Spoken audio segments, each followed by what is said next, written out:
시청자 여러분들 안녕하십니까. 안녕하십니까. 공프로의 깨달음. 자, 오늘의 그 깨달음 3탄이고요 오늘은 퍼팅입니다. 퍼터. 골프에 있어서 제일 중요한 마침표 역할이죠. 이 퍼터가 잘 되고 안 되고에 따라서 스코어가 정말 많이 달라질 수도 있고, 그리고 샷이 어느 정도 안 되는 걸 쇼게임이 어느 정도 커버를 해주는 것이 퍼팅인데, 그래서 이 퍼터의 깨달음이 저는 왔을 때 스코어가 엄청나게 많이 떨어졌던 걸 여러분들한테 말씀드릴 수 있어요. 오늘은 그래서 퍼터에서는 어떤 깨달음이 있었었는지 여러분들에게 소개해드리도록 하겠습니다. 자, 첫 번째 깨달음. 퍼팅이 좀 잘 되고 퍼터를 좀 잘하려면 먼저 셋업을 잘해야 된다라는 게 상당히 큰 부분이었어요. 셋업을 잘해야 한다? 뭐 공이치가 어디 있고 이건 알아요. 근데 저는 이 셋업이 어떤 셋업이냐면 바로 퍼팅의 정렬입니다. 정렬? 그러면 퍼팅의 정렬이라고 하면 무슨 헤드 잘 놓고 공 라이 잘 보고 잘 놓고 이렇게 하는 거 아닌가요? 라고 하실 수 있는데, 바로 이 퍼팅의 정렬이라고 하면 몸의 정렬이 상당히 중요해요. 몸의 정렬. 제가 계속 라운드를 많이 하고 퍼팅을 계속 많이 하고 하다 보니 점차 퍼트를 할 때 상체가 열리고 몸이 열려져 있고 돌아가 있고가 좀 반복되어서 결국엔 저의 셋업의 정렬을 보면 이런 느낌. 지금 옆모습에서 보일까요? 약간 이런 식으로 보여드릴게요. 자, 셋업을 정상적으로 했다라고 생각을 하면 이런 정렬이 아니고 점차 이런 정렬. 그러니까 스트로크를 잘 해도 몸이 이렇게 틀어져 있다 보니 내가 밀린 것 같네 라고 했을 때 퍼치 들어갈 수도 있고, 그리고 잘 쳤는데 땡겨지네 라는 느낌을 좀 받을 수 있다는 거예요. 그러니까 정렬부터가 올바르지 않으니까 내가 잘 치는 건지 잘 쳤는데도 이상하게 갈 때도 있으며 이 오묘한 교집합 세계에서 헷갈릴 수 있었다라는 거예요. 브론스틱 같은 경우가 셋업이 좀 더 안 나올 수 있어요. 왜 그러냐면 손과 손 사이의 간격이 좀 멀어지다 보니 어깨 라인이 제대로 맞지 않을 수 있고 몸도 틀어질 확률이 높아요. 그래서 처음에 왼쪽 어깨가 올라가지 말고 약간 역그립과 그리고 그립을 몸에 닿은 상태로 저는 좀 정렬을 합니다. 자, 이렇게 정렬을 좀 해놔요. 이렇게 하면은 무릎 정렬, 골반 정렬, 그리고 골반이 열려져 있는 걸 좀 닫을 수 있는 여유, 어깨를 좀 닫아주고 어깨 수평을 좀 최대한 맞추려고 하고 하는 이런 모든 정렬들이 잘 만들어집니다. 그러고 나서 이 몸에 기울어져 있는 각도, 그리고 간격, 이런 높이, 이런 것들을 어느 정도 유지한 상태로 그립을 잡아줘요. 이렇게 되면 몸의 정렬이 좀 잘 맞아 나가기 때문에 여기서 많은 연습량이 들어갔을 때 비로소 좀 좋은 결과의 스트로크가 일관성 있게 나올 수 있다는 거예요. 이 부분 자체가 제가 좀 많이 놓치고 있었던 부분 중에 하나였다는 거예요. 스트로크나 공의 속도나 이런 것들은 되게 좋은데 이런 정렬이 많이 틀어져 있다 보니 잘 쳐도 빠지는 현상이 되게 많이 나왔더라는 거죠. 하지만 지금은 잘 셋업의 정렬이 완성이 되어 있기 때문에 이 상황에서는 오히려 스트로크가 조금 흔들리더라도, 혹은 조금 거리감이 안 맞더라도, 혹은 약간의 방향 미스가 나오더라도 이 공이 들어가는 데 있어서는 크게 방향의 미스가 많이 나오지 않았더라는 거예요. 여기서 방향의 미스가 나온다면 그건 뭘까요? 바로 연습 부족이겠죠. 두 번째 깨달음에서는 제가 이 헤드의 움직임의 디테일의 차이를 좀 만들었어요. 예전에는 이 헤드의 움직임이 낮게, 그리고 낮게라는 이미지가 있었습니다. 낮게. 나는 브룸스틱이라는 퍼터, 이 좀 긴 퍼터를 쓰기 때문에 인위적으로 좀 낮게 가져가려고 하면은 내가 팔이 좀 펴질 수도 있고, 그리고 상체가 좀 딸려나갈 수도 있는 그런 상황이 나오지 않을까? 그렇게 하니까 헤드에 뒤틀림이 좀 생기기도 하고 헤드 페이스 컨트롤이 약간 틀어지기도 하고 하는 그런 상황이 생긴다라는 거예요. 그래서 어드레스를 하고 나면 저는 이 가슴팍에 살짝 퍼터를 닿은 다음에 이 움직임을 좀 느껴봅니다. 이 움직임을 좀 느껴봐요. 이 움직임을 그대로 이대로 시계추의 움직임을 조금 느낀 다음에요. 이 움직임을 좀 느끼게 되면 헤드가 생각보다 낮게 유지가 되어야 되는 구간은 그렇게 길지 않았다라는 거예요. 그래서 퍼터를 할 때 내가 너무 낮게 유지할 필요는 없어, 어드레스 하고 나서 잠깐 올라가도 돼 라는 이런 이미지의 펫이 좀 나오게 된다면, 오히려 이 진재 운동에 그대로 움직임이 나오면서 펫의 롤이 또 좋아졌더라는 거죠. 헤드를 낮게 컨트롤하거나 뭐 일자로 더 빼려는 이런 인위적인 동작을 좀 없앱니다. 그냥 어느 정도 몸에 맡겨, 이런 움직임으로만 펫을 좀 하다 보니 느낌상 기존에 하던 것보단 되게 많이 들어치는 느낌이 있어요. 하지만 지금 영상으로 보셨을 때도 막 엄청 많이 들어친다라는 느낌보다는 그냥 공을 굴려주는 느낌에 훨씬 더 가깝다라는 거죠. 제가 손을 써서, 인위적으로 손을 더 써서 이렇게 올리는 부분이 아니기 때문에 이건 퍼터가 가지고 있는 고유의 밸런스를 그대로 유지하는 방법이었다라는 거예요. 예전에 보면은 펫을 할 때 뭔가 잘 될 때는 몸을 또 같이 쓰는 듯한 느낌이 있었는데, 안 될 때는 펫을 했을 때 뭔가 손으로 이렇게 누르는 듯한 느낌이 있었다라는 거예요. 그렇게 되면 공이 너무 밀려 맞을 때도 있고 헤드가 조금 닫아질 때도 있고 약간의 미세한 변화들이 많이 일어나는 게 바로 이런 인위적인 타법에 있었다라는 거죠. 그리고 세 번째 깨달음입니다. 바로 연습법이에요. 프로들이나 주니어 선수들은 이 연습법이 상당히 다양하고 중요하게 생각을 하고 있고, 이 연습법으로 내가 고쳐야 되는 습관이나 안 되는 스킬들을 충분히 보완을 할 수 있거든요. 그리고 실내 연습장이 됐든 집이 됐든 언제 어디서든 퍼터의 연습법은 여러분들 한번 따라해 보시면 좋을 것 같아요.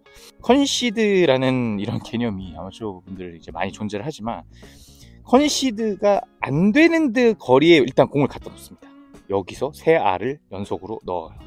자, 그리고 이거에 딱 2배가 되는 거리, 그리고 이거에 딱 3배가 되는 거리, 그러면 이렇게 3등분이 지금 화면처럼 딱딱딱 나눠져 있겠죠? 그러면 여기서 연속으로 넣고를 성공을 해보자는 거예요. 이거는 정말 실내 연습장 어디에서도 홀이 있는 곳이라면 다 가능하고요. 집에 홀이 생겨 있는 오르막 매트 이런 것도 있잖아요. 그런 것들에서도 충분히 할 수 있는 연습법이거든요. 그래서 해보자는 거죠. 중간에 한 알이라도 실패를 하면 처음부터 다시 해야 되는 그런 드릴인 겁니다. 이 연습법의 결과에서는 퍼터만의 리듬도 만들 수 있고요. 왜? 다양한 거리를 치기 때문에. 그리고 숏퍼팅의 가장 중요한 건 뭐냐면 내 몸에 흔들림이 있으면 안 돼요. 내 몸에 잡동작이 들어가거나 아니면 주저함이 있어서는 안 되는데, 그 연습법을 통해서 내 몸을 퍼터할 때 자동화 시켜 놓는 거죠. 몸이 안 움직인다, 흔들리지 않는다, 견고하다 라는 것을 이 연습법을 통해서 그냥 자동화를 시켜 놓는 거라. 내가 약한 라인, 예를 들면 오르막 스트레이트가 약해, 그럼 오르막 스트레이트에서 이렇게 세 등분을 나눠서 연습을 또 해보시고, 그리고 훅 라이, 내리막 라이, 슬라이스 라이, 다양한 라이에서 내가 약한 게 뭔지를 좀 체크해서 퍼터를 하면 되게 좋을 거라는 거죠. 그러면 이제 숏펫과 미들펫에 자신감이 생길 수가 있습니다. 그리고 저는 퍼터라는 게 이렇게 생각을 해요. 이 숏펫이 자신감이 생기고 미들펫이 자신감이 생기면 뭐가 자신감이 생기죠? 바로 롱펫이 자신감이 생겨진다는 거. 그 롱펫이 자신감이 있으면 또 뭐가 자신감이 생기죠? 세컨샷이 자신감이 생길 거라는 거예요. 세컨샷이 자신감이 생기면 뭐가 또 자신감이 올라가죠? 바로 티샷. 이 숏퍼팅 하나만 잘 해놔도, 자신감을 만들어 놓기만 해도 티샷까지 영향이 올 수 있고요. 이 골프라는 스포츠에 있어서 흐름이 되게 중요하고 멘탈적인 부분이 되게 중요한데, 그 부분을 이 퍼터를 통해서 해결해 나갈 수 있다는 거예요. 자, 그리고 마지막 깨달음입니다. 이 마지막 깨달음에서는 정말 단순한 거라고 생각을 하실 수 있어요. 자, 어드레스를 취하고요. 제가 퍼터를 한번 해볼게요. 자, 퍼터를 했습니다. 자, 퍼터를 했을 때 이 좀 달라진 부분이나 아니면 좀 이 부분이 특별한데 라고 하는 부분, 바로 이 팔로우 스로우를 좀 오래 하고 있는 거예요. 이 팔로우 스로우를 오래 하고 있으면 뭐가 좋아요? 그럼 팔로우 스로우가 뭐예요?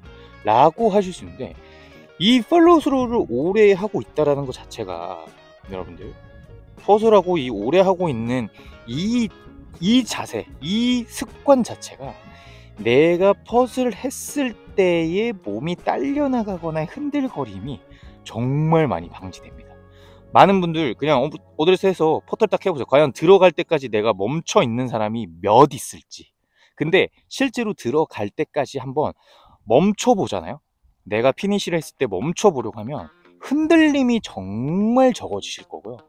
그리고 나만의 스트로크가 그래도 쭉 빠져나가고 펫을 마무리한다가 보이실 거예요. 만약에 중간에 조금이라도 내가 딸려나가거나 아니면 보려고 하거나 급해지거나 한다면 피니시를 했을 때 몸의 흔들거림이나 머리 축이 바뀌어 있기 때문에 아마 피니시를 오래 잡고 있지 못하실 거예요. 이런 느낌 있죠? 약간 이런 느낌? 충분히 아마추어분들 많이 나오실 수 있다는 거예요. 그래서 내가 치고 나서 피니시를 공이 들어갈 때까지 한번 하고 있는 이런 연습도 한번 해보시면 여러분들이 스트로크 좀 더 안정감 있게 할 수 있는 방법이 될 수 있을 거라는 거예요. 자, 이렇게 퍼터를 해봤는데 마지막으로 정리를 하고 끝을 내보도록 하겠습니다. 먼저 퍼팅의 정렬. 퍼터를 했을 때 내 정렬, 내가 열려있는 스타일이다 혹은 닫아져 있는 스타일이다 등등은 놔두고 그 스타일과 그 셋업이 완벽한지 내 몸의 정렬을 체크를 꼭 해주시고요. 그 상태에서 스트로크를 해줍니다. 네, 그렇게 해야 내가 스트로크가 좀 잘못되어도 공이 어느 정도 직진성이나 방향성이 나오기 때문에 성공 확률이 조금이라도 올라갈 수 있다는 거예요. 자, 그리고 퍼터를 하면 내가 인위적으로 올려치거나 낮게 친다는 느낌보다는 배든 가슴이든 목이든 어디에 달려있고 붙어있다라는 느낌으로 진자의 운동, 저희가 저번 시간에 수평 스윙의 움직임 말씀드렸잖아요. 그 부분을 약간 참고하셔서 이 움직임도 약간의 몸이 흔들거려짐으로 스트로크가 되는구나를 좀 기억해 주시면 좋고요. 마지막으로는 어드레스를 취했어요. 그리고 퍼스를 하고 나면 하나, 둘, 셋, 컷이 들어갈 때까지 피니시를 어느 정도 지켜주시면 내 몸이 흔들거리거나 헤드가 닫아지거나 뭐 큰 미스가 나는 것을 어느 정도 방지를 할 수 있다는 거예요.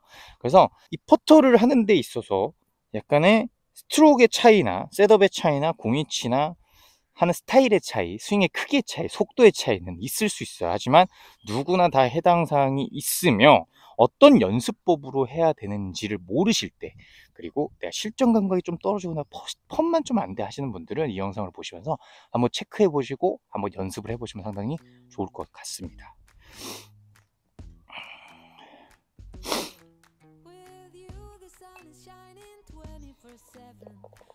근데 오늘 진짜 너무 잘 들어갔대. 말이 안 되는데. 이제 빠질 때 됐는데.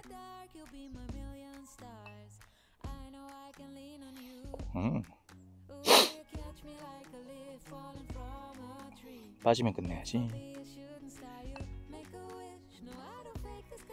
이러면 안 끝나는데.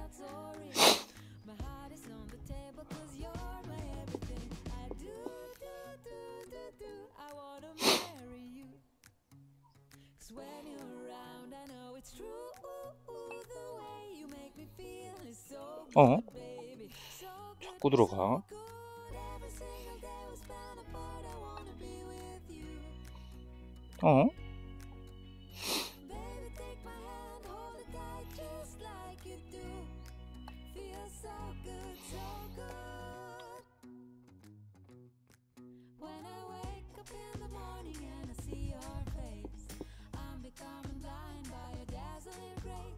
건이라.